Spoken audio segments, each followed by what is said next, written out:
Protected species can only be taken into account if you know where they are, and so field surveying for protected species is a really important skill. And we're just going to look in very simple terms at signs of barn owls.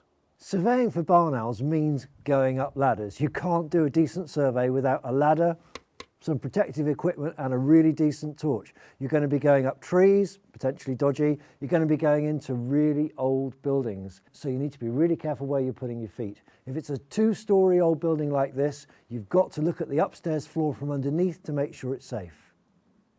As well as surveys being safe, they need to be legal. Barn owls are protected against disturbance whilst they're nesting. So if you're going out in the spring or the summer to look for barn owls, you have to have a licence if you're going to look for the nests. If you confine your searches to the ground, you don't need a licence and you're not likely to disturb them.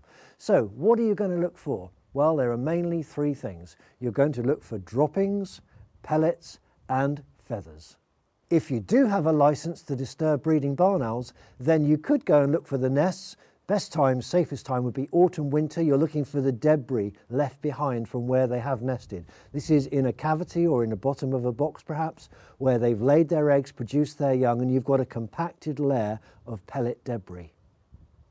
Remember, barn owls are usually going to be in the tall buildings. In a group of buildings, it'll be the highest one. It might be a 2-story building. So you're going to go in at the bottom, you're going to go up and look in the top. But you don't do that until you've assessed the floor. Once you know it's safe to walk around up there, then you start to systematically search. As you first see the upper story, or you walk into a building if it's single story, you look up and you look at the beams where the owl might have been perching, and you look for white lines or white droppings, and then you look down towards the floor. Again, you're looking for white splashes and droppings. Then you might start to notice pellets, which are black, about the size of your thumb, and hopefully there'll be some feathers. Now, lots of kinds of birds produce white droppings, so you can't tell what species it is from the droppings. The pellets are definitive, but the feathers are as well. So always have a look for all 3 signs. You'll be able to find more information on the website.